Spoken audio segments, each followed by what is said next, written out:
자, 이번 시간은 이제 용도 지역이라는 주제 먼저 보시고 나서 관리계획 강론 내용을 설명드리고 나서 그 다음 단계로 총론 얘기를 진행을 하겠습니다. 그래서 제일 먼저 용도 지역이라는 개념부터 봐야 돼요. 그래서 자, 우리가 이제 공법에서 국토기획법에서 가장 기초가 되는 개념 도시군 관리계획이라는 개념이 있게 됩니다. 그래서 토지 소유자에게 건폐율과 용적률과 용도 제한 그리고 높이 제한 이런 규제 등을 하기 위해서 전 국토 21개 중에 하나의 등급을 매겨서 규제를 하기 위한 개념을 용도 지역이라고 부르게 됩니다. 그래서 용도 지역이라고 하는 개념은요, 토지가 있으면 항상 존재하는 개념이 되게 됩니다. 우리가 공간정보법이라는 법을 통해서 토지의 주된 용도라는 개념, 지목 28개가 있는데 그건 이제 개인이 바꿀 수도 있는데 비해서 용도 지역은 기본적으로 바꿀 수가 없다. 국가나 지자체가 정해주는 것을 바로 용도 지역이라고 부르게 되죠. 그래서 사실 이 용도 지역 얘기는 부동산 학계로 1차 과목 얘기할 때도 한번 논의를 하게 되죠. 그래서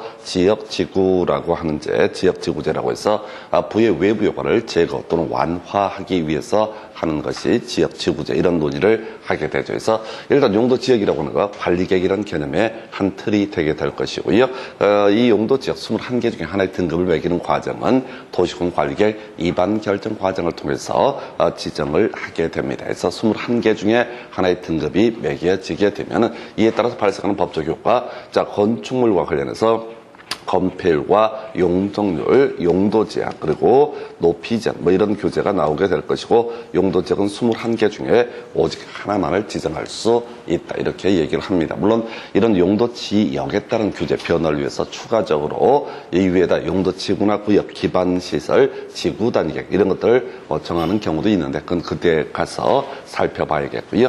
자, 용도 지역에서는 가장 기본적인 개념, 자, 21개의 종류가 뭐냐라고 해서, 크게 도시지역, 관리지역, 농림지역, 그리고 자연환경 보전지역 이렇게 크게 4개 그룹으로 구분을 하게 됩니다.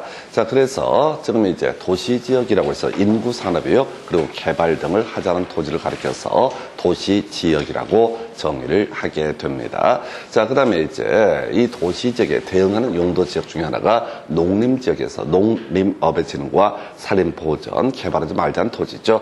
그 다음에 자연환경 보전지역, 보전하고 보육성 등을 하자는 지역 역시 개발하기 곤란한 토지다. 그래서 뒤에서 구체적으로 건폐율과 용적률 등을 확인해 보겠지만은 이런 규제라고 하는 것에 따른 의미에서 건물 짓기가 좀 곤란한 지역 이렇게 해석합니다.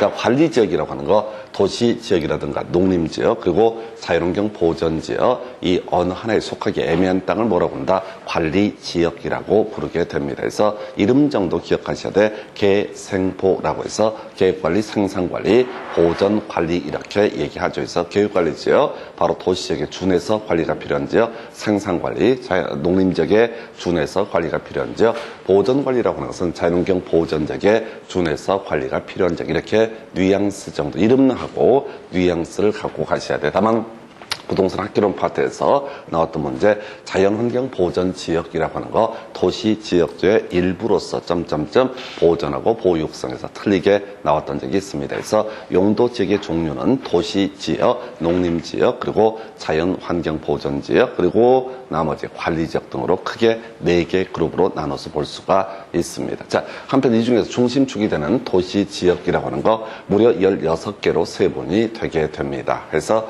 크게 4가지 그룹이죠. 주상공록이라고 해서 주거지역, 상업지역, 공업지역, 녹지지역. 논리구조 간단합니다. 건축물의 용도를 기준으로 봤을 때 주로 주택을 위주로 건물 지어라 이런 땅을 주거지역, 주로 상가를 위주로 건물 지어라라는 것을 상업지역, 공장을 위주로 건물 지어라 공업지역, 그리고 상대적으로 개발하지 마라라는 땅을 녹지지역이라고 논의를 하죠. 그래서 한편 주거지역은요 전일준동 총 6개 그룹으로 분류가 되게 됩니다. 그래서 일종 전용 주거지역이라는 게 정해지면 단독주택 중심의 양호한 주거 환경에서 키워드 단독주택이라고 하는 것이 하나의 키워드가 되겠고요.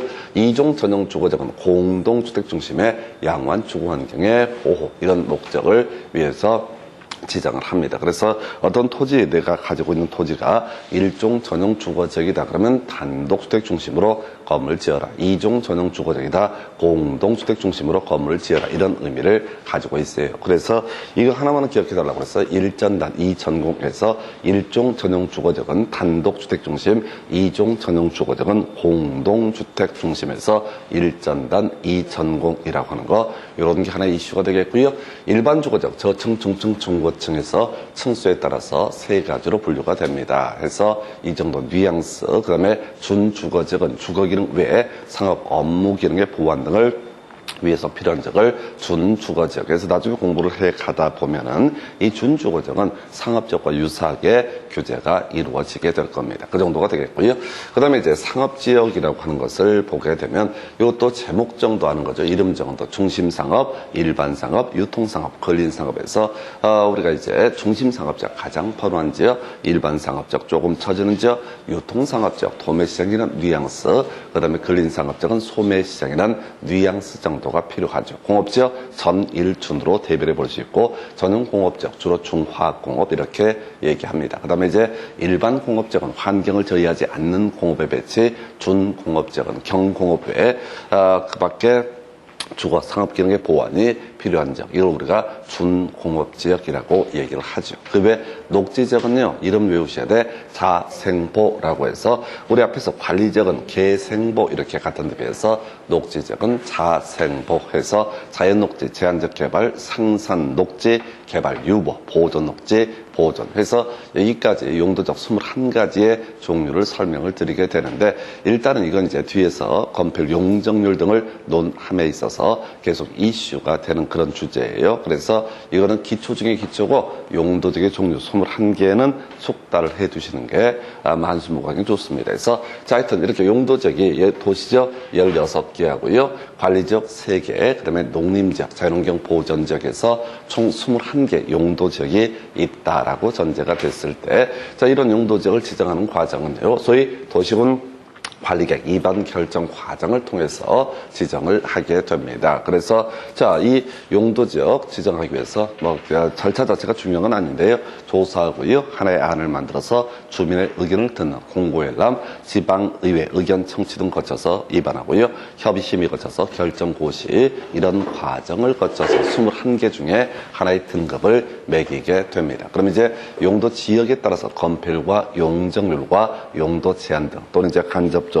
높이 제한 등의 규제가 나오게 돼요. 그래서 같은 땅 100평이라 할지라도 이 토지의 용도지역이 어떤 것이냐에 따라서 전혀 이용하는 형태도 달라지게 될 테고, 건물의 높이 이런 것들도 달라질 수밖에 없습니다. 그래서 이게 제일 밋밋한 부분인데, 하여튼 용도지역의 종류는 본인이 알아서 외우셔야 돼. 해서 도시지역, 그다음에 농림지역, 자연환경 보전지역, 관리지역. 관리지역은 개생보. 한편 도시지역이라고 하는 것은 주상공록 등 16개로 구분한다. 그중에서 시험의 이슈, 학교론 파트에서 이슈가 됐던 게 1전단, 2전공이라고 해서 1종 전용 주거지역은 단독주택 중심, 2종 전용 주거지역은 공동주택 중심, 요 정도까지는 숙달을 해 두셔야 됩니다.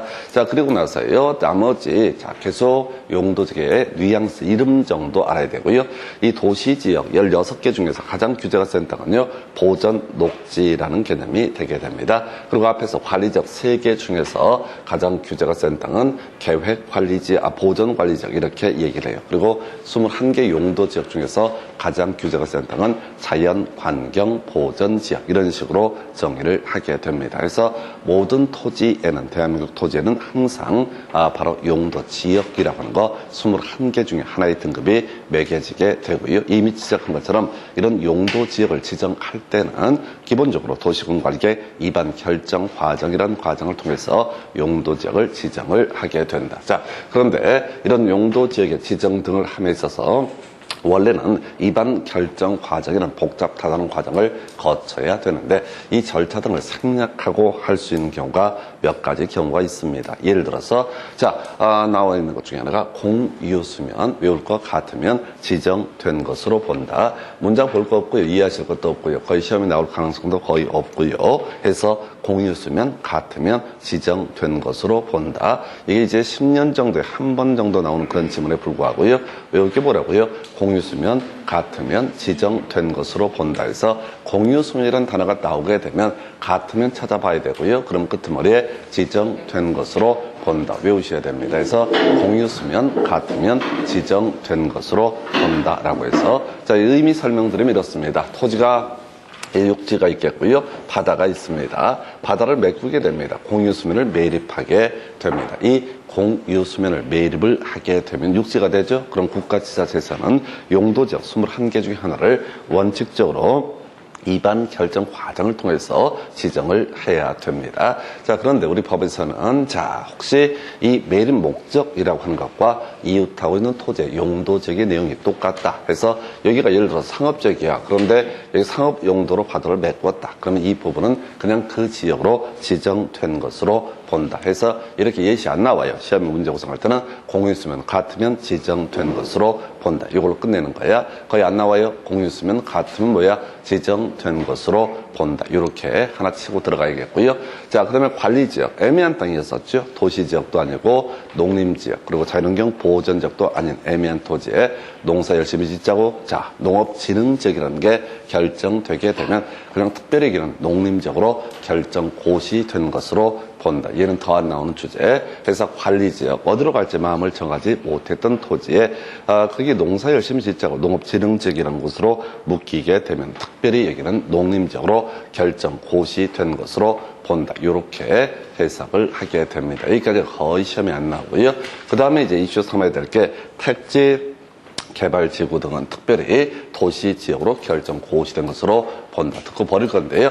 자, 이런 논리구조에 어떤 토지가 있습니다. 그럼 토지는 항상 뭐가 있다? 용도, 지역이라는 것이 존재합니다. 예를 들어서 이 토지의 용도 지역이 자연환경 보전 지역이다. 그러면 이 토지는 기본적으로 개발할 수 없는 토지가 되게 됩니다. 근데 신도시를 만들기 위해서 이 지역에다가 택지 개발지구라는 것을 지정을 하게 되면 개발할 수 있을 것이냐라고 했을 때 개발 못합니다. 먼저 용도 지역을 자, 도시 지역으로 바꿔줘야지 개발을 할 수가 있습니다. 근데 빨리빨리 신도시 만들어야 되니까 이 택지 개발 지구에 대해서는 특별히 뭐로 본다? 도시 지역으로 결정 고시된 것으로 본다. 이렇게 정의를 합니다. 그래서 도시적으로 결정 고시된 것으로 본다. 그러면 택지 개발 지구가 지정되는 순간 용도 지역이 그 밑에 자연환경 보전 지역이었음에도 불구하고 특별히 도시적으로 의제를 하기 때문에 여기서 바로 개발 사업을 할 수가 있다. 요렇게 이제 가는데 여기까지는 자, 출제 이슈가 아니고요. 자, 여기서는 이제 그 택지 개발 지구의 지정의 운명에 대해서 살펴보도록 하겠습니다. 어떤 적이 택지 개발 지구가 지정이 되게 되면 이거 뭐 하자는 거냐면 신도시 개발하자는 지역을 의미하게 될 것이고 이 아이의 운명은 둘 중에 하나입니다. 사업이 다 나중에 신도시가 다 완료가 되는 경우가 하나가 있겠고요. 중간에 바로 해제되거나 해제돼버리는 경우도 존재할 수 있습니다. 그래서 자, 신도시 개발하자고 택지 개발 지구를 지정해서 그에 따른 법적 효과로서 특별히 도시적으로 결정 고시된 것으로 봤던 사안에서 이게 중간에 나가래가 돼버렸다. 그러면 당연히 용도 지역도 다 과거로 환원되게 된다. 이게 원칙이 되게 됩니다. 다시요. 택지 개발 사업하기 위해서 택지 개발 지구를 지정을 했는데 이게 나가래가 됐다. 그러면 당연히 다 없던 일로 돌려야 되니까 용도적도 과거로 환원돼야 됩니다. 시험에 안 나오고요. 이게 원칙에 관한 부분이고 자, 개발 사업 완료로 인해서 지금 이제 해제가 되는 경우 자, 이때는 환원되지 아니한다 라는 명제가 나옵니다. 그래서 신도시 만들기 위해서 개발 사업이 다 완료가 됐습니다. 그럼 더 이상 택지 개발 사업을 할 것이 아니기 때문에 택지 개발 구역은 택지 개발 지구는 해제가 된 것으로 보게 됩니다. 그럼에도 불구하고 과거 용도적 자연환경 보전적으로 바꿀 필요는 없을 것이다. 그래서 왜 이렇게 뭐라고요? 환원되지 아니한다. 왜 이렇게 뭐라고요? 환원되지 아니한다. 생각하지 마시고요. 외우시기 바랍니다. 똑같은 문제 내도 다 틀려요. 그래서 과정 따져묻지도 못하고요. 나중에 지문 보시면 아시겠지만 지문이 겁나 길어가지고 뭔 소린지 감도 못 잡아. 그래서 그냥 다 외우게 환원되지 아니한다. 이게 이제 도시개발법이라는 법에서도 한번 출제가 되고요. 정비법에서도 한번 출제가 되는데 정상적으로 국토계획법에서도 출제가 되는데 사업이 다 완료가 되면 다 환원되지 아니한다. 직접 시험에 이슈가 됐던 거 용도적 파트에서 첫 번째 키워드 환원이라는 키워드가 될 테고요. 제일 마지막에 뭐라고요? 환원되지 아니한다. 절대 문장을 외우려고 하시면 안 돼. 그렇게 문장 안 나오고 겁나 앞에 길게 나오기 때문에 그 문장을 읽으려고 하시게 되면 그건 이제 정신병이야. 그냥 끄트머리 환원되지 아니한다. 요거 하나 첫 번째 용도적에서 전면적으로 나왔던 주제. 그래서 요걸 가지고 이제 더 옳은 것을 고르시면 이제 환원되지 아니한다. 틀린 것을 고르시면 또 다 환원된다. 요렇게 이제 구성을 하게 됩니다. 이게 이제 지금 제가 말씀드리는 게 거의 16년간의 데이터를 분석을 한 거예요. 해서 이 중간중간에 많은 내용들이 있지만은 시험과는 관련이 없습니다. 그래서 환원되지 아니한다. 이렇게 봤었고요. 그 다음에 이제 제일 중요한 주제죠. 알면서도 당하는 문제.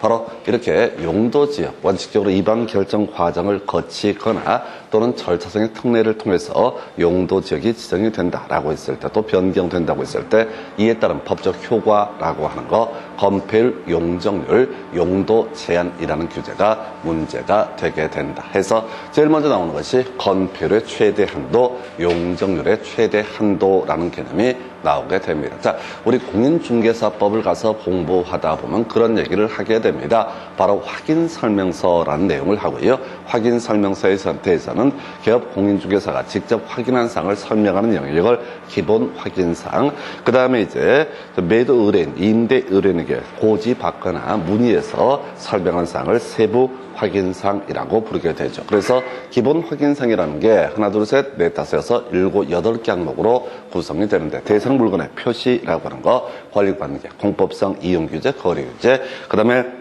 입관비라고 해서 입지 조건, 관리, 비선호시설 있었고요. 돈역이 나와야 되죠. 거래 예정 금액이라든가 취득시, 부담월, 조세, 종료세율 이런 것들이 바로 기본 확인상의 한 내용인데, 그때 이슈가 되게 되는 것이 바로 지역, 지구구역, 도시군계시설, 지구단계획이라는 개념이 나오게 될 테고요. 거기서 같이 맞물려 가는 것이 건폐율의 최대 한도, 용적률의 최대 한도라는 개념이 나오게 됩니다. 그래서 자, 공인중개사법 영역에서는 이 건폐율 용적률의 최대 한도는 시군 조례를 통해서 확인 설명을 해야 된다라고 이렇게 얘기를 하고 있었고요. 지금 국토계획법에서 우리가 홍보하는 것은 건폐율의 최대 한도, 용적률의 최대 한도라는 개념을 쓱 이제 숫자를 외우셔야 됩니다. 이거는 거의 최소 2년에 한 번씩 구성되는 영역이고요. 이거 안 외우고 이거 틀리면은 뭐 나가 죽어야 된다, 이게 결론이야. 이게 근데 결코 쉽지가 않습니다. 생각보다 만만치가 않아요. 금방 될 것 같은데 실제 시험장에서 풀어갈 때는 결코 쉽지가 않아요. 그래서 일단은 자, 건폐율, 자, 우리가 이제 용도적 앞에서 간단히 설명드렸는데, 자, 전일준 순서에 따라서 전용 주거적 1종, 2종, 일반 주거적 1, 2, 3종, 준 주거적 이렇게 됐을 때 건폐율의 최대한도 55, 66, 57 이렇게 돼 있습니다. 용적률의 최대한도는요 100%, 150, 200, 250, 300, 500 이런 식으로 돼 있습니다. 그래서 100%부터 시작해 가다가 50씩 더해가는 그런 구조가 될 테고요. 그리고 나서 또 500 이런 숫자도 나오게 됩니다. 그래서 하여튼 이런 식으로 해서 주거 지역의 건폐율의 최대한도, 용적률의 최대한도 보셨고요. 자, 상업지역의 건폐율의 최대한도 9887 이렇게 되어 있습니다. 그래서 중심상업적 90% 이하, 일반상업적 80% 이하, 유통상업적, 근린상업적 순서에 따라서 80%, 70% 이하 이런 순서로 되어 있고요. 용적률이라고 하는 거, 자, 중심부터 시작해서 1500, 1300, 1100, 900에서 중심상업적 1500, 일반상업적 1300, 유통상업적 1100, 그 다음에 근린상업적 900 이런 순서로 나열이 되어 있고요. 공업지역 건폐율의 최대한도 777 다 똑같습니다. 용적률의 최대한도 300, 350, 400 이런 식으로 되어 있고요. 그 다음에 이제 녹지지역 둘둘둘 이렇게 되어 있습니다. 그리고 용적률은 100, 180에서 도시지역 16개 중에서 가장 규제가 센 데는 보전, 녹지 이렇게 해석을 하게 됩니다. 도시지역 16개 중에서 가장 규제가 센 데는 보전, 녹지. 그래서 나중에 용도지역, 도시지역이 이 16개 중에 어느 하나로 세분되어 있지 않게 되면 보전, 녹지 지역에 관한 규정을 적용을 한다. 이런 식의 논리 구조가 나오게 될 것이고요. 자, 관리적이요. 개, 생, 분포라고 하는 식으로 되어 있어요. 그래서 계획관리적 40에 100이고요. 그 다음에 생산관리, 보전관리 20에 80입니다. 근데 미리 결론 외우셔야 돼. 바로 관리지역 중에서 가장 규제가 센 땅은 보전관리라고 하는 거. 이건 이제 건폐율 용적률의 용도 제한이라는 규제까지 분석을 했을 때 가장 규제가 센 땅이 보전관리. 농림적 20에 80, 자연환경 보전적 20에 80 이렇게 돼 있어요. 물론 이제 실제 문제 구성할 때는 대부분이 건폐율끼리 물어보거나 용적률끼리 물어보거나 이런 식으로 문제 구성이 이루어지게 되는데 어찌됐든 이 건폐율의 최대 한도, 용적률의 최대 한도라는 개념 알고 가셔야 돼요. 그래서 우리가 용도 지역에서 최대 2문제 출제가 되는데 우리 공부하는 것들 한 6, 7개를 공부를 하시게 됩니다. 이걸 뛰어넘는 문제 버리고 들어가게 되는데 일단은 이 건폐율의 최대 한도와 용적률의 최대 한도라고 하는 것은 결코 생각보다 쉽지가 않습니다. 이 문제 나오게 되면 무조건 써보셔야 돼. 5, 6, 6, 5, 7, 9, 8, 8, 7, 7, 7, 7 다 20% 이하 계획관리적 40% 이하, 용적률 100%, 150, 200, 250, 300, 500, 1500, 1300, 1100, 900, 공업지역 300, 350, 400, 녹지는 100, 180, 도시구의지역 다 80% 이하인데 계획관리적 100% 이하. 무조건 시험지에다 써보시면 실수를 줄일 수 있고요. 이게 머릿속으로 외워갖고 하려고 하면 무조건 실수하는 파트가 이 건폐율 용적률의 최대 한도라는 개념이 되게 됩니다. 그래서 지금 앞에서 스토리를 이렇게 갔었죠. 용도 지역이라고 하는 개념 이렇게 설명을 드렸습니다. 자, 도시군 관리계획 일종이고요. 원칙적으로 입안 결정 과정을 통해서 21개 중에 하나의 용도 지역을 지정을 하게 될 테고 이에 따라서 건폐율과 용적률 그리고 좀 이따 공부하게 될 용도 제한 등의 규제가 도출되게 된다. 용도 제한 관련해서 앞에서 이미 지적해 드린 것 중에 하나가 일전단, 이전공이라고 해서 일종 전용 주거지역은 단독 주택 중심, 이종 전용 주거지역은 공동 주택 중심 이런 것들을 설명드린 바가 있습니다. 자, 그리고 나서 이제 용도 제한 얘기 이제 살펴봐야 되는데 결과적으로 이제 용도 지역 파트에서 가장 기본이 되는 문제가 건폐율과 용적률의 최대 한도. 그리고 자, 이제 골치 아파지는 문제가 있죠. 그래서 이 건폐율 용적률에 이어서 용도 제한이라는 개념이 나오게 되는데 용도 제한은 뭐 현실적으로 절대 풀 수가 없어요. 국토계획법 12문제가 출제가 되는데 여러분들 이제 합격권에 이제 들어서려면 한 8문제 가까이 7에서 8문제를 맞춰야 되는 그런 영역이 되게 될 텐데요. 문제는 적어놓은 거예요. 이게 7, 8문제를 맞추고 말고가 아니라 이 용도 제한 문제는 맞출 수가 없어요. 가끔 이제 용도 지구에 따른 건축물의 용도 제한 이런 것들도 구성이 되게 되는데 그건 학원 강사가 20년 넘게 강의했어도 외울 수가 없는 영역입니다. 그래서 이 건폐율 용적률 문제 이런 것들은 무조건 따박따박 다 맞춰야 되는 문제 중에 하나가 해당이 됩니다. 자, 그래서 이제 용도 제한 얘기를 하려면 건물의 종류라는 개념을 다시 공부를 하셔야 됩니다. 이게 이제 주로 건축법 할 때 설명드렸던 내용인데요. 자, 우리가 토지의 종류로서 용도 지역이라는 개념이 있다면 건물의 종류로서 건축물의 용도라는 개념이 있게 됩니다. 건물의 종류는요, 우리 수험생 입장에서는 30가지 그룹으로 분류가 되게 돼요. 그래서 자, 우리가 공간정보법을 보게 되면 토지에 관한 사실관계를 다루는 공적, 지적 공부로서 토지 대장, 임야 대장, 공유지역명부, 대지권 등록부, 그 다음에 이제 도면이라고 하는 것, 그 외 경계점, 좌표 등록부 이런 게 존재하죠. 그때 이제 외워야 했던 몇 가지가 있었습니다. 토지 대장에 필수적 등성, 등록성이라고 해서 면이계라고 해서 면적과 이동사유, 가격 이런 개별 공시지가 이런 것들이 바로 토지 대장 등에 등록할 사항이 되게 된다. 그래서 이 토지 대장 등을 통해서 토지에 관한 사실관계를 주로 공시가 이루어지는데 건축물에 관한 사실관계는 건축법에서 발생하는 건축물 대장이라고 하는 것을 통해서 공시가 이루어집니다. 그래서 어떤 건물에 건축물 대장이라는 걸 띄어보게 되면 용도군이 30개 중에 어느 하나의 용도군이 표시가 되어 있습니다. 자, 그래서 이 건물의 종류라는 개념 30가지 그룹으로 분류가 되는데 요거 이제 뒤에 용도 변경이란 규제와 관련해서 보게 되면 이 건축물의 종류라는 것은 자, 다시 이게 그룹이 9개 그룹으로 분류가 되게 됩니다. 그래서 자산 전문, 영교, 근주에 해서 의미는 위에 있을수록 안전도가 더 높다 이렇게 해석하고요. 밑에 있을수록 상대적으로 안전도가 약하다라고 해서 의미 새기는 거 필요 없고요. 일단은 자산 전문 영교 건축의 요거 세팅 들어가셔야 돼. 자산 전문 영교 건축의 순서 외우셔야 되고요. 오늘 첫 시간인데 상당히 어려워요. 용도적인 종류 외우셔야 되고, 건물의 종류라고 하는 거, 이게 이제 단순하게 한 문제를 풀기 위한 것이 아니라 뒤에 건축법이나 이런저런 체계 때문에 알고 가야 되죠. 그래서 우리가 확인 설명서 이런 거 할 때도 건물의 종류 이런 것들도 건축물 대장을 보고 확인 설명을 해라. 이때 건축물의 종류라고 하는 것은 30개가 해당이 됩니다. 그래서 다시 자산 전문 영교 건축에서 자산 전문 영교 건축에 9개 시설군이 있게 될 텐데요. 그 중에 하나가 이제 9개 아까 우리 건축물의 종류 30개 용도군이라는 게 있었고요.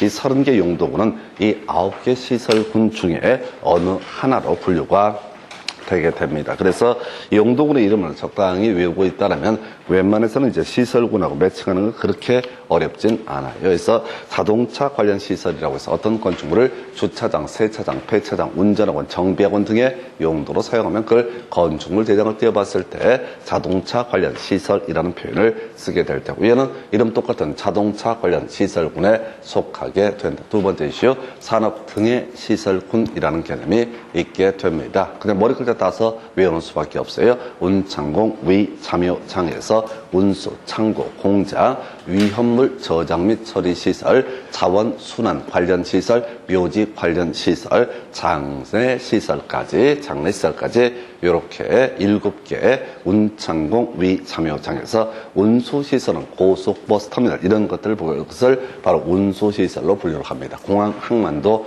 마찬가지예요. 그 다음에 창고, 공장 어렵지 않을 테고, 위험물 저장 및 처리 시설에서 주유소 등이 대표적인 값이 되게 됩니다. 자원순환 관련 시설, 고물상 이런 것들 얘기하게 될 것이고요. 묘지 관련 시설의 화장시설, 봉화한다. 그 다음에 이제 장례식장을 장례시설로 분류하는데, 이걸 지금 제가 설명을 드리는 것들은 소위 이제 이해하시라고 하는 거고, 이런 식의 세부 용도를 따져묻는 문제는 우리 시험 19회 때 출제가 됐으니까 12년 전인가 마지막 출제가 되고 있지 않습니다. 이런 것들은 내봤자 어차피 풀 수가 없는 영역. 그래서 9개 시설군, 30개 용도군 중에서 산업 등의 시설군 보셨고요. 세 번째 전해서 전기 통신 시설군에서 전기 관련해서 발전 시설, 통신 관련해서 방송 통신 시설. 이름은 뭐 어렵지 않아요. 전기 통신 시설군에서 전기 관련해서 발전시설, 통신 관련해서 방송통신시설이라는 개념.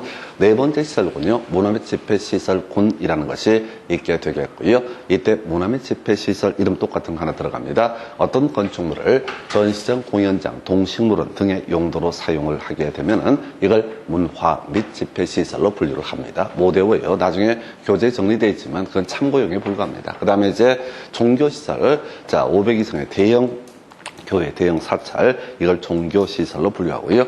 위락시설, 밤에 문화해서 카지노, 영업소, 무도창, 무도학원 이런 것들을 위락시설로 건축법에서는 분류를 하게 됩니다. 그 다음에 관광휴게시설에서 야외 음악당, 야외 극장 이런 이슈들이 있는데 역시 뉘앙스 정도 보실 거예요. 그래서 문화 및 집회시설군이라고 해서 이렇게 네 가지 이름 똑같은 문화 및 집회시설, 그 다음에 이슬람 문화, 기독교 문화, 불교 문화, 바로 종교시설도 문화 및 집회시설, 밤의 문화라고 해서 위락시설이라고 하는 거, 한국인의 관광문화, 관광휴게시설 이런 식으로 나열을 하죠. 그래서 그 다음에 이제 영업시설군이라고 하는 게 돈 내고 돈 내야 되는 지역들이에요. 그래서 판매시설, 백화점 등을 얘기하게 되죠. 돈 내고 운동하는데 운동시설, 돈 내고 잠자는데 숙박시설, 돈 내고 또 자는데 다중생활시설 이런 식으로 해서 바로 영업시설군이라는 개념이 있게 될 것이고요. 자산 전문 영교해서 교육 및 복지시설군이라는 개념이 있게 되네요. 그래서 교수야, 의노 이렇게 머리 글자 따서 가야 돼. 그래서 교육연구시설과 수련시설과 야영장시설, 그래서 학교, 학원 이런 것들의 교육연구시설, 수련시설은 유스, 호스텔 등인데 큰 이슈가 안 되고요. 의료시설, 병원 등을 의미하게 됩니다. 그 다음에 이제 노유자시설 큰 쟁점되지 않습니다. 그래서 교수야, 의노 이게 교육 및 복지시설군 이렇게 봤었고요.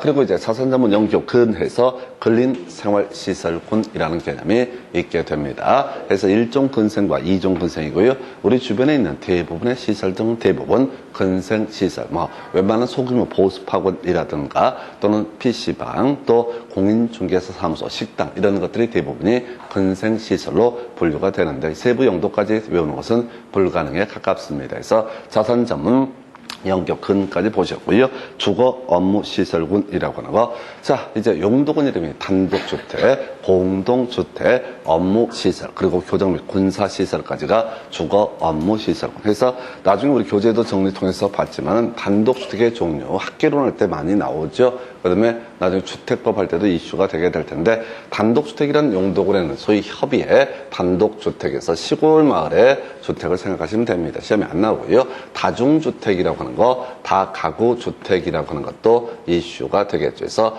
다중주택 3층 이하에 330 이하, 다가구주택은 3층 이하에 660 이하 이런 것을 가리켜서 다가구주택이라고 얘기하죠. 특히 부동산 학계론 파트에서는 다중주택 3층 이하에 330 이하 이 문제를 가지고 거의 도배하다시피 출제가 이루어지고 있습니다. 한편 공동주택의 아파트 연립 다세대라고 하는 것, 그 외 기숙사도 있는데 아파트 5개층 이상의 주거 용도로 쓰이는 것을 아파트라고 정의를 합니다. 한편 4층 이하의 660 이하가 되면 다세대, 4층 이하의 660 초과가 되면 연립 이런 식으로 보게 돼요. 그래서 이 얘기는 건축법 할 때 또 주택법 할 때 부동산 학계론에서 건물의 종류 얘기할 때 이런 데서 논의의 대상이 되게 됩니다. 자, 그리고 나서 이제 업무시설의 국가지자체 청사라든가 오피스텔 이런 것들이 업무시설의 일종이 되게 된다. 그 외에요, 자, 교정 및 군사시설에서 교도소 등 큰 의미는 없습니다. 그 밖에 시설군에 동물 및 식물 관련 시설에서 축사, 작물 재배사 이런 것들이 되게 돼요. 그래서 하여튼 이걸 통해서 우리가 기억을 해야 되는 것은 토지 종류로서 용도 지역이라는 개념이 있고 건물의 종류로서 건물의 용도라는 개념이 있게 된다. 건물의 용도군은 30개 그리고 안전도에 따라서 9개로 분류가 되고요. 이 자산 전문 영교근족의 이 개념을 알게 되면 나중에 건축법에서 용도 변경이라는 파트를 공부할 때 시설군 기준으로 해서 밑에서 위로 올라갈 때는 허가 받아야 되고요. 위에서 밑으로 내릴 때는 신고하면 된다. 같은 시설군 다른 용도군 간에는 건축물 대장에 있는 내용을 바꿔달라는 변경 신청이라고 하는 거, 올라갈 때 허가, 내려갈 때 신고, 같은 시설군 다른 용도군 사이에서는 대장 변경 신청 뭐 이런 식으로 논의가 되게 돼요. 그건 이제 나중에 다시 건축법 파트에서 설명을 드리겠고, 무슨 얘기하다 이게 왔냐면 용도 지역에 따라서 발생하는 규제에 뭐가 있다고요? 건폐율의 최대한도, 용적률의 최대한도, 그리고 용도 제한의 문제가 발생을 하게 된다. 그래서 이 파트에서 거의 풀 수 없는 문제가 용도 지역에 따른 건축물의 용도 제한이라는 개념이 되게 됩니다. 그래서 1종 전용 주거지역에 설치할 수 있는 게 뭐냐, 또 2종 전용 주거지역에 설치할 수 있는 게 뭐냐, 없는 게 뭐냐, 이런 식의 문제를 쭉 깔게 되는데, 보통 이제 하나의 용도 접단 거의 한 페이지 이상, A4 용지 한 페이지 이상 설명을 하기 때문에 이건 외워서 풀 수는 없어요. 자, 그래서 옛날에 나왔던 문제 중에서 가장 기초가 되는 거, 어차피 외울 수는 없지만, 자, 우리가 아파트 얘기 하나 기억하고 들어가야 되죠. 그래서 일종 전용 주거지역에는 아파트 설치할 수 없다라고 되어 있습니다. 그래서 일종 전용 주거지역은요, 단독주택 중심, 아파트는 공동주택에 해당되기 때문에 아파트의 설치에 일종 전용 주거지역에서는 허용되지 않는다. 이렇게 갑니다. 한편, 일종 일반 주거지역이라고 해서 저층, 중층, 중고층에서 이때 저층은 4층 이하를 의미하게 됩니다. 그래서 일종 일반 주거지역은 저층, 4층 이하까지만 건물을 지을 수 있기 때문에 바로 아파트의 입지가 허용되지 않는다. 그래서 일종에는요, 일종 전용 주거와 일종 일반 주거가 이슈가 되는데 아파트의 설치가 허용되지 않는 지역. 이외에도 워낙 종류가 복잡해요. 요건 이제 주로 주거 지역을 가지고 건축물의 용도 제한 문제를 묻는데 풀 수는 없는 문제. 다만 그래서 이제 건폐율 용적률 문제가 거의 구구단처럼 나와야 된다. 이렇게 설명을 드립니다. 그래서 실질적으로 어려웠던 주제, 용도 지역에 따른 건축물의 용도 제한이라는 개념이 있게 될 테고요. 그다음에 이제 미지정 미세분 지역이라는 주제가 나와 있습니다. 이미 다 설명드렸던 내용이에요. 그래서 용도 지역 21개 중에 하나를 지정을 해야 된다라고 이렇게 되어 있습니다. 용도지역 21개 중에 하나, 국가는 지자체가 토지에 대해서 등급을 매겨야 되는데, 자, 이 21개 중에 어느 하나의 용도지역이 지정되지 않게 되면 가장 규제가 센 자연 환경 보전 지역에 관한 규정을 적용을 한다. 자, 한편 도시지역이 16개 세분할 수 있는데 그 중에 어느 하나로 세분되지 않았을 때 도시지역, 자, 16개 중에 가장 규제가 센 보전 녹지 지역에 관한 규정을 적용을 하게 된다. 그 다음 관리지역이요. 자, 셋 중에 하나죠. 그래서 그 중에 가장 규제가 셌던 것은 보전 관리지역. 그래서 관리지역이 세부 용도적으로 세분되지 않게 되면 보전 관리 지역에 관한 규정을 적용을 하게 된다. 여기까지 해서 이게 좀 전통적으로 나왔던 주제이고요. 이 챕터에서 이 주제를 가지고 과거의 문제 구성할 때 그나마 답을 뽑았던 것이 관리 지역이 세부 용도적으로 세분되지 않았을 때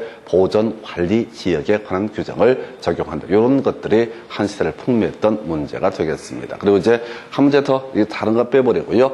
자, 건축물이 고도 지구에 걸쳐 있을 때, 자, 이때는 대지 건축물 전부에 대해서 고도 지구 안에 대지 건축물에 관한 규정을 적용한다라고 해서 요건 이제 좀 살을 붙여야 돼. 토지가 항상 있으면 뭐가 있다? 용도 지역이라고 하는 거 21개 중에 하나의 용도 지역이라는 것을 갖게 된다. 이게 이제 기본 구조가 되게 될 텐데요. 용도 지역이라는 걸 갖게 될 텐데, 자, 이에 따라서 발생하는 문제. 혹시 이 토지 위에 고도지구라고 해서 용도지구 하나가 추가로 지정이 되게 됩니다. 그러면 이제 용도지역하고 원래 용도지구가 충돌하면 용도지구 우선 적용하게 되는데, 자, 건축물이라고 하는 것이 고도지구의 일부에 물려있다라고 하게 되면 이때는 건축물 전부에 대해서 고도지구에 관한 규정을 적용하는 것 외에 대지에 대해서도 고도지구에 관한 규정을 적용한다. 근데 이 문제는 말이죠. 출제 기술상, 자, 앞에 녹지적 얘기는 길게 뽑아내게 되는데 그냥 항상 옳게 낼 수밖에 없습니다. 그래서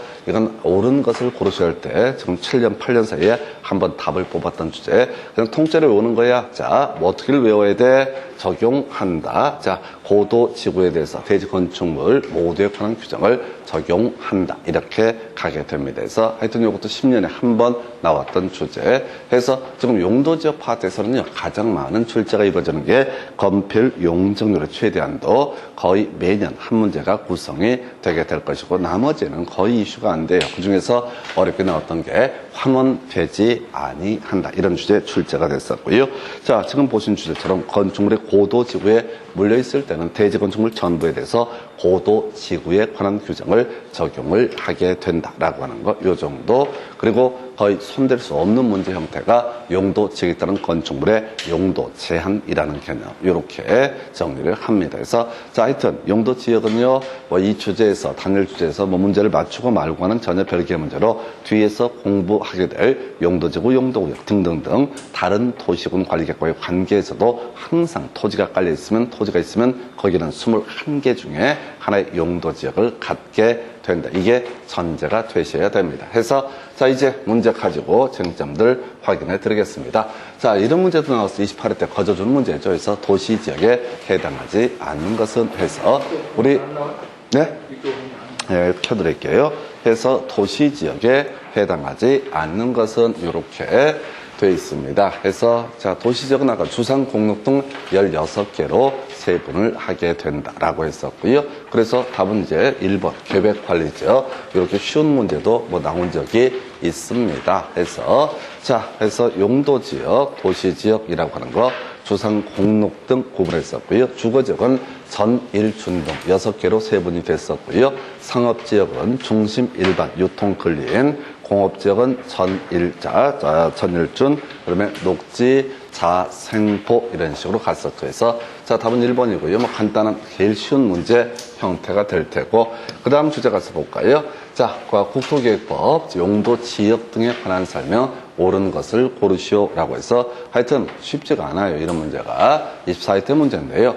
저층 중심의 편리한 주거 환경이라고 되어 있습니다. 그래서 이 저층 중심의 편리한 주거 환경은요, 바로 일종 일반 주거지역이 되는데, 이건 실제 시험 볼 때는 못 풀어요. 그 대신 이거 뒤를 봐야 돼. 앞을 보면은 아무짝에 쓸모가 없어. 내용 하나도 안 외운 주제, 내용까지 쭉 읽어가다 보면 작살나게 됩니다. 그래서 우리가 앞에서 이종 전형 주거적 하면 외우셨어. 1전단, 2전공에서 이종 전형 주거적은 하면 뭐가 있어야 돼? 공동주택이라는 게 있어야 되죠. 일종 전형 주거적은 뭐가 되고 단독주택. 외운 걸 대입을 하시라고 제가 문제 분석해서 설명을 드리니까 외운 걸 자꾸 대입해야 돼.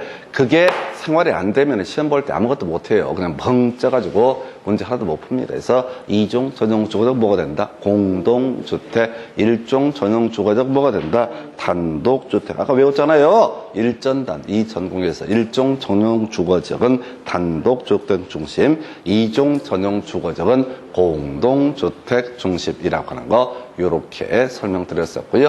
자, 그러면 준공업지역 관련해서 이건 이제 경공업의 주거 상업 기능의 보완 이런 식으로 해서 이것도 틀리게 구성이 됐고요. 3번 공유수면 나와 있다. 공유수면 그게 뭐 나와야 돼? 같으면 없죠. 그러니까 답 아니야. 같으면 나와야 된다고요. 틀리든 맞든 답을 뽑으려면 공유수면 뜻 뭐 어떻다? 같으면. 그래서 같으면 없죠. 내용 보지 마시라고 지금 외우라고 하는 것도 못 외우니까. 자, 공유수면 뜻 뭐라고요? 같으면. 그게 뜨면 틀리든 맞든 답이 될 수가 있는데, 자, 이렇게 뭐 다르거나 둘 이상에 걸쳐 있거나 등등등은 다 이반 결정 과정을 통해서 그 바다 메꾼 부분에 대해서 용도 지역을 지정을 하게 된다 해서 이렇게 보셨고, 자, 4번. 도시 지역에 대해서 세부 용도 지역이 지정되지 않으면 자연 녹지 틀렸죠? 이건 알아야 되지. 보전 녹지라고 했었죠? 자, 아까 외국 계획 안 되잖아. 도시 지역 세분되지 않게 되면 가장 규제가 센 보전 녹지, 관리 지역이 세분되지 않게 되면 보전 관리, 용도 지역 자체가 지정되지 않게 되면 자연환경 보전 지역 이렇게 봤었고요.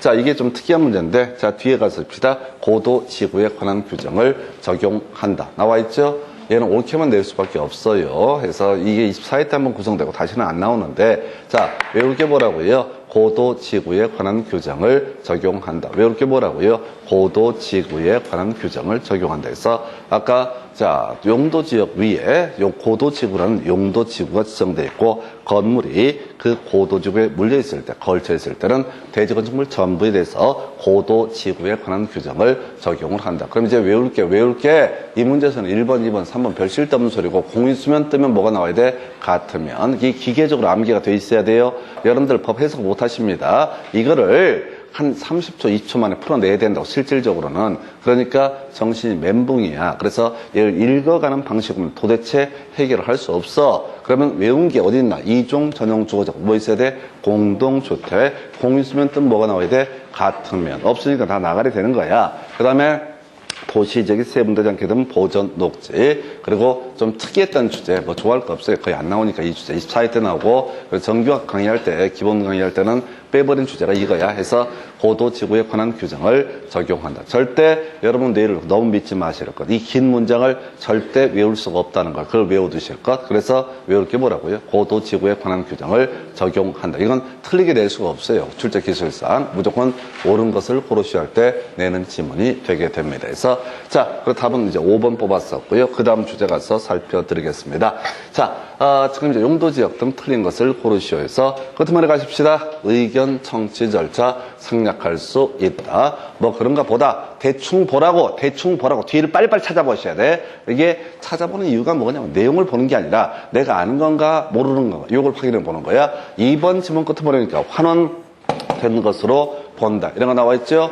3번 농림지역으로 결정고시 된 것으로 본다. 그 다음에 관리계획으로 결정해야 된다. 그 다음에 이제 끝머리 보전 녹지 지역에 관한 규정을 적용한다. 5번부터 가십시다. 알잖아. 도시지역이 세분되지 않게 되면 어떻다? 보전 녹지. 요 옳은 표현. 그리고 용도지역을 지정할 때 변경할 때는 원칙적으로 관리계획으로 결정해야 되는데 전혀 이슈가 되지 않는 거예요. 3번 질문. 자, 우리 농업진흥지역, 관리지역의 농업진흥지역은 특별히 농림지역으로 결정고시. 안 중요하다고 그랬어요. 자, 근데 다 외웠던 거 하나 나와 있잖아. 유일하게 외운 거 하나 또 왔다가 나와 있어요. 여기서는 이제 답이 될 만한 주제가 5번 지문하고 2번 지문 정도밖에 답이 안 된다고. 자, 택지개발지구 점점점 나와 있고 읽지 말고 환원된다, 환원되지 않는다, 환원되지 아니한다. 이게 이제 키워드 완료라는 키워드가 나와 있어요. 근데 중간에 있는 거 안 보이니까 제일 끝머리 뭐야? 틀린 것을 고르셔 환원된 것으로 본다라고 해서 이 주제가 26회 때 구성이 되고요. 24회 때 도시개발법에서 똑같은 문제가 구성이 되게 됩니다. 외울 게 뭐라고요? 환원되지 아니한다. 왜요? 그래. 이유는 없어. 환원되지 아니한다. 이렇게 가야겠습니다. 그래서 답은 2번을 가지고 틀린 것을 고르시오. 이렇게 구성을 했다고요. 이거를 그냥 읽어가다 보면은 뭐 아는 거 없잖아요. 내용 없어. 외운 거 거의 없다고. 못 풀어. 벙 쪄가지고 시험 볼 때 하늘만 쳐다보지. 그래서 훈련을 하는 이유가 뭐야? 이거 하라고. 그래서 시험장 가서 절대 지문을 읽지 마시라고. 여러분들의 해석 1분 안에 문제를 지문을 보고 해석을 하고 이럴 수 있는 문제는 없다고 보셔야 돼. 그냥 기계적으로 딱딱딱 찍어가는 거야. 자, 외울 게 뭐라고요? 환원되지 아니한다. 답 2번 이렇게 보셨고, 이건 5번하고 2번 정도만 의미가 있는 지문. 그 다음 문제 가서 볼까요? 자, 이게 이제 검표 문제 나와 있나? 이때부터 이제 이런 문제 지겹게 해야 돼. 해서 다시 가십시다. 검표 문제 나오면 뭐 해야 돼? 55, 66, 57, 9, 8, 8, 7 이걸 써야 된다고 시험지에 돼. 시험지에 써야 돼. 7, 7, 7 나머지 20% 이하인데 계획관리자만 40% 이하. 이런 식으로 아까 머리에 담았잖아요. 이걸 대입하는 거야. 그래서 지금 보니까 준주거지역은 얼마? 70%, 일반 상업적은 9887이니까 80%요. 그 다음에 근린상업적은 70%, 전용공업적 70%, 일반 제3종 일반 주거지역 50%인가요? 해서 최대한도가 가장 큰 것은 뭐가 된다? 일반 상업지역 이렇게 가신다고. 이거 외우셔야 돼. 머리가 장식품이 아니에요. 이 문제는 그냥 도비하는 뇌입니다. 그리고 결코 쉽지가 않아요. 생각보다 만만치가 않은 게 검표율 용적률의 최대 한도 따지는 문제. 자, 해서 무조건 문제 나오면 자, 쓰셔야 돼. 써야 돼. 그래야지 헷갈리지 않고 실수를 하지 않습니다. 그래서 이렇게 보셨고, 그 다음 문제 가서 볼까요? 똑같은 문제만 도배합니다. 자, 이번엔 컴퓨터 최대 한도 큰 용도지역부터 어쩌고 저쩌고 나와 있죠. 자, 그럼 또 써야지. 주거지역 55, 66, 57 돼 있고, 상업지역 9887이라고 되어 있고, 공업지역은 777, 녹지역으로 다 20% 이하인데 계획관리적 얼마? 40%. 그래서 계획관리적 얼마? 40%. 자, 준공업지역은 777이니까 70%. 일종 일반. 자, 준 이런 순서니까 일종 일반 주거지역 60%. 그 다음에 이제 이종 전용 주거지역 50% 해서 큰 것부터 되어 있으니까 준공업지역, 그 다음에 디귿, 니은, 그 다음에 기역, 그 다음에 리을. 디귿, 니은, 기역, 기귿, 니은, 기역, 리을에서 답은 5번으로 구성을 했던 사례가 됩니다. 이런 게 이렇게 미리 써놓고 찾아가는 방식 아니면 못 외운다니까요. 못 푼다니까. 공법에서 이 검표 용적률 문제 정도를 틀려버리게 되면 전혀 인생 해결이 안 됩니다. 그래서 다른 과목보다 더 양이 많고 힘든 것이 공법 문제가 될 텐데 이렇게 훈련하셔야 돼. 계속 집에 가서 이걸 계속 써보고 연습을 하셔야 돼. 검표 용적률은 누가 해주는 게 아니에요. 아까 제가 환원된다 이런 것들은 딱딱 떨어져. 어떻게 되든 간에 알아서 할 수 있어요. 근데 이 검표 용적률 문제는 답 안 나옵니다. 훈련하셔야 됩니다. 그 정도 보셨고요. 그 다음에 이제 검토 드리게 될 주제. 자, 컴퓨터 최대한도 낮은 지역부터 높은 지역. 그래서 아까 높은 것부터 낮은 거, 얘는 낮은 것부터 높은 거. 순서 바꿔치기 하고 있어요. 그래서 다시 주거지역 55, 66, 57 돼 있었고요. 상업지역 9887 돼 있었고, 공업지역 777. 녹지 이하로 20%, 계획관리적만 얼마? 40%. 나머지는 20% 이하. 이런 식으로 돼 있었어. 그러면 이제 이거 갈 때 이제 예를 들어 전용공업적이 나왔다 하십시다. 70%. 그러면 공업적을 다 찾아봐야 돼. 지금 다 공업적은 777 돼 있었잖아요. 그럼 무조건 공업적을 찾아봐야 돼. 공업적이 또 어디 있어? 공업지역 여기 있구나. 공업적이 어디 있어? 이 정도. 그 다음에 중심상업적은 90% 나와 있죠? 그럼 이제 일반 상업적, 중심 상업적이 또 어디 있나 쓱 보고, 유통 상업적은 아까 얼마였어요? 80% 이하가 되는 것이고, 일반 상업적도 80% 이하가 되는 것이고, 일반 상업적 80%, 근린 상업적 70% 이렇게. 자, 외운 순서에 따라서 찾아가셔야 된다고. 그러면 어느 순간에 답이 있어요. 근데 보통 수험생들이 하실 때 하나 가게 되면 이게 계속 꼬여버려요. 그 다음에 이제 주거지역 관련해서 일종 전용 주거지역은 50%, 또 주거지역이 어딨나? 준주거지역은 70%, 그 다음에 이종 일반 주거지역 5, 66이니까 60% 정도 보셨고, 아까 상업지역, 유통상업지역 80%, 생산녹지 20%, 자연녹지 20%, 보존녹지 20% 이런 식으로 되어 있습니다. 그래서 자, 이 문제를 보니까 지금 유통상업지역이 80%가 되니까 낮은 것부터 높은 순서로 고르셔야 하면 답 몇 번? 5번. 이런 식으로 이제 구성을 해요. 아니, 이거는 뭐 쓴다고 되는 게 아니라요. 머릿속에 계속 외우셔야 돼. 메모해서 해결될 문제가 아니야. 계속해서 이 검별 용적률표를 외우셔야 된다. 이렇게 말씀을 드립니다. 그 다음 주제 보겠습니다. 이번 문제는 이제 검별의 최대한도가 가장 큰 그 지역은 어디인가 해서 이런 거 못 풀어요. 그래서 이거는 용도 지역에 따른 검별의 최대한도가 아니라 특별법에 따른 검별의 최대한도를 따지는 문제. 전혀 손댈 수 없습니다. 답이 2번인데 아무런 의미 없어요. 그냥 찍고 넘어가는 그런 문제가 되는 거지 실질적으로 풀 수가 없습니다. 그래서 자, 이렇게 해서 지금 검별 문제가 4문제, 그 중에서 지금 한 문제는 아예 손을 댈 수 없는 문제가 출제가 됐고요. 계속해서 용적률 문제 가지고 가볼까요?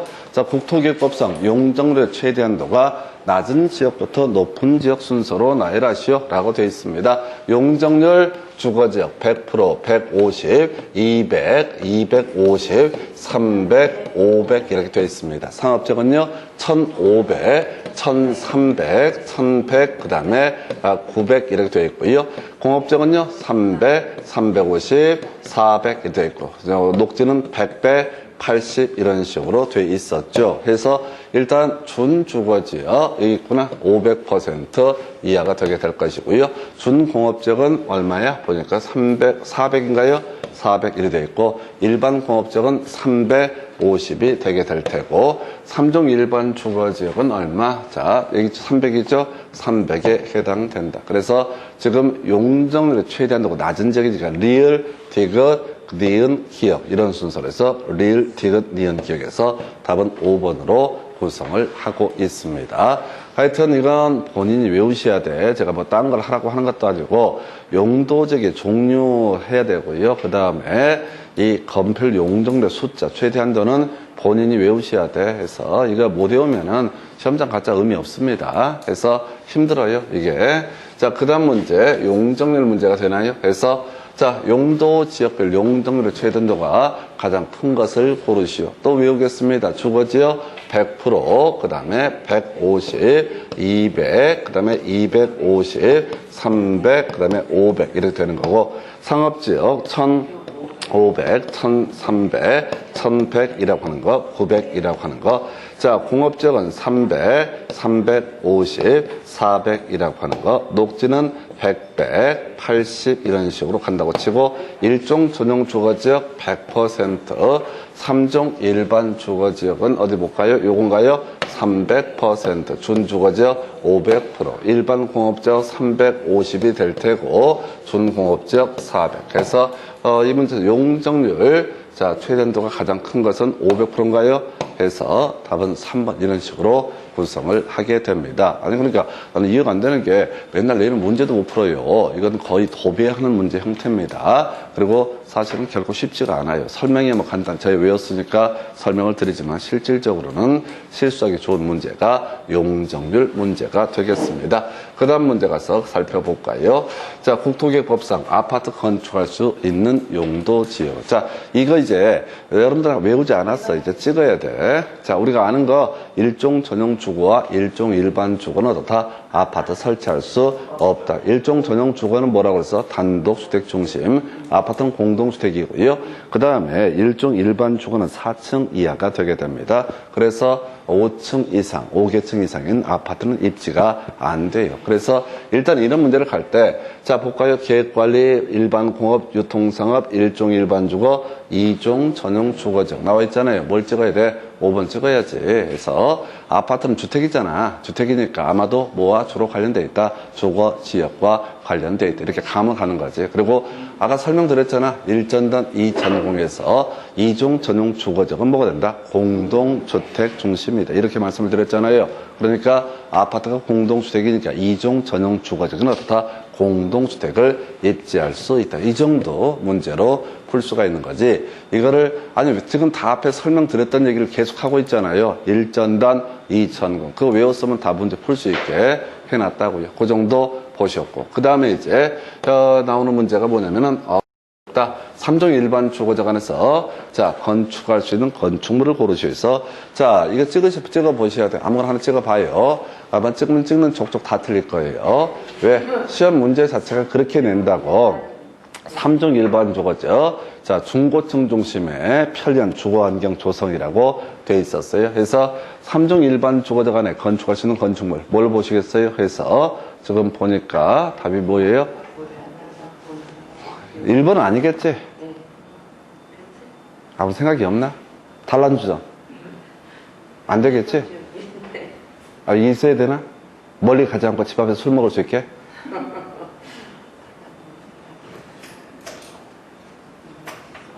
아니, 지금 찍어 보시라고 생각하지 마요, 어차피. 그래서 이제 4번이 답으로 뽑았어요. 그래서 내가 그래서 아까 생각하지 말라고 그랬잖아요. 생각하면 다 틀리게 만든다고. 그러니까 생각하지 말라고요. 연필을 굴리라고. 아니, 그러니까 이쪽 문제를 구성할 때 특징이 뭐냐면은 허를 찌르고 낸다. 허를 찌르고. 그러니까 어설프게 내용도 쥐뿔도 외우지 않았으면서 생각하지 말라고. 그냥 연필을 굴리시라고. 머리 굴리면 거의 다 3번 찍는다고, 대부분이. 그리고 바보들끼리 모여갖고 너 몇 번 찍었냐? 나 3번. 너 몇 번 찍었냐? 3번. 그래 너도 3번. 오, 우리는 다 맞았네? 만장일치. 바보들의 합창. 이거 못 외운다고요. 외울 수 없는 문제인데, 그러니까 이 용도 측에서는 건축물의 용도 제한 문제는 지금 이제 출제인이 내릴 수 있는 문제 중에서 가장 어려운 형태 문제라고요. 그리고 문제 구성을 할 때, 왜는 왜 그래요? 그냥 법에서 이렇게 써있다니까? 이건 굳이 해석하면 저런 거야. 그 뭐죠? LPG 그 배달해놓는 데가 있죠? 네. 그 얘기 하고 있는 거예요. 아는 분 아니에요, 시험 볼 때. 저기 액화가스 LPG 가스 그거. 그 배달업소를 얘기하는 건데, 그러니까 이게 지금 이제 제가 물어보니까 요건 설명을 드릴 수 있지만은 그 수많은 수십 개 허용되는 종류를 다 하나하나 사연이 있다고, 그걸 가지고 여러분이 풀 수가 없다고, 그래서 건축물의 용도 제한 문제는 그냥 아무거나 찍어요. 머리 굴리지 마요. 찍으면 돈 굴라는 소리 들리니까. 다 이거 찍어. 다. 느낌에 이건 될 것 같아, 느낌상. 시끄러워서 안 돼! 시끄러워서. 아파트 밀집한 지역에 애색들이 와서 소리 지르고 오빠 불러봐봐. 짜증나지? 아니, 보는 관점의 문제라고요. 그러니까 여러분들은 대단히 죄송하지만 대단히 무식하다는 걸 인정을 해야 돼요. 용도 제한 공부 안 했다는 걸 인정을 해야 된다고. 공부한 건 공부해서 풀면 되는 거고, 몰면 찍으면 된다고. 그래서 이 문제는 모두가 다 3번이라고 생각하고 찍었는데 모두가 다 틀렸던 그런 문제. 손 못 대요. 저도 몰라요, 사실은. 그래서 용도 제한 문제는 다 버리는 거예요. 그 다음 문제. 자, 그 다음 문제도 이제 버리는 거 체크만 해드리는 거야. 자, 준주거지역 안에서 건축할 수 있는 건축물은 이렇게 되어 있습니다. 이것도 한번 찍어보세요. 준주거지역. 이제 겁이 나지? 뭐 찍으면 또 지랄할까봐. 준주거지역이 뭐야? 주거 기능 외에 상업 업무 기능의 보완이 필요한 점, 이렇게 정의했었다고요. 한번 찍어보시라고. 준주거지역의 고물상을 운영을 해요? 그 정신병자지, 그거는. 왜냐면 준주거지역은 상업적인 준하는 지역이 되게 비싼 땅이거든요. 그럼 고물상 같은 걸 운영할 이유가 없겠죠. 답은 일단 4번이고요. 별 의미는 없어요. 그냥 법이 그렇다는 거야. 법이 그렇다는 거라고. 아무런 의미가 없어요.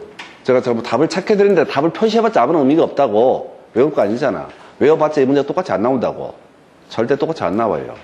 준주거지역 안 나올 수도 있고, 이게 나올지 안 나올지도 몰라. 그러니까 지금 제가 오늘 첫 시간에 제일 힘든 주제, 용도 제기에 따른 건폐율 용적률 문제, 외울 수 있는데 힘든 부분이고, 용도 지역들은 건축물의 용도에 대한 문제는 외울 수 없는데 힘든 부분. 미리 훈련되셔야 돼. 공법은 절대 실력으로 푸는 게 아니에요. 몇 개 패턴, 아까 환원, 이런 것들 딱 외워서 푸는 거지, 하나하나 가는 게 아니다. 그래서 그 정도. 그 다음 문제. 이것도 이제 감동적인 문제, 27회 때. 시험 수험생들이 전화질하고 난리 났어. 이거 답이 몇 번이냐고. 궁금하겠지? 그래서 편리한 주거환경 조성을 목적으로 설치한 지역, 필요한 지역. 이게 일반 주거지역. 밑줄 그을 것도 없어. 어차피 모를 거니까. 양만 주거환경 조성을 목적으로 하는 게 전용 주거지역, 편리한 주거환경 조성을 목적으로 하는 게 일반 주거지역. 이런 논리 구조라고요. 여기서 되는 게 뭘까라고 해서 안 되는 거, 아닌 것을 고르시오라고 되어 있죠. 안 되는 게 뭘까요? 동물 미용실 어때요? 개 샴푸해주고 뭐 이런데. 이걸 답을 뽑았어요. 생각하지 말라고요. 이게 너무 많은 개념들이 다 내포가 돼 있고 현실적인 필요에 따라서 국토부에서 조금씩 바꿔가기 때문에 이걸 상식으로 가서 안 된다고. 상식으로 가서 풀 수 있는 문제가 거의 없다고 보시다시피 장난이 아니에요. 그래서 마음 편하게 아주 찍을 거니까. 그 다음에 이제 나오게 되는 문제. 그러니까 이 문제를 지금 쭉 설명을 드린 취지는 뭐냐면은 이거를 봤을 때 찍으란 문제구나 하고 스트레스 받지 말고 대충 찍고 넘어가시라고. 읽어보지 말라고. 모르는 문제니까. 절대 풀 수 없는 문제니까. 지금 찍은 것 중에 하나 맞춘 게 있어요. 하나도 없잖아. 확률 제로잖아. 그럼 그걸 뭘 생각을 해. 이걸 스트레스 받지도 말고 국토기획법에서 한 4문제는 개떡 같은 문제를 구성을 한다. 못 푸는 문제를 구성한다. 이 문제 나왔나 보구나. 대가리를 굴리지 말라고. 그걸 외우라고. 이 문제 못 푸는 문제 무조건 나온다. 라고 하는 걸 시험 볼 때 미리 마음의 준비를 하면은 찍을 때 부담이 없다고. 근데 그렇게 이제 이게 뭘까 서 읽기 시작해. 쭉 연습해 봤잖아요. 하나도 안 맞아. 하나도 안 맞는다고. 또 안 맞게 낸다고.